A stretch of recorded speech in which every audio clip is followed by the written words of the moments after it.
Aí, pessoal, dando a dica aí, ó. Ligou sozinha a Mercedes, tá?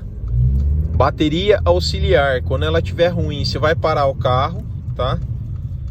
O carro vai desligar e o carro não vai ligar, tá? Você solta aqui, dá um monte de erro referente a câmbio.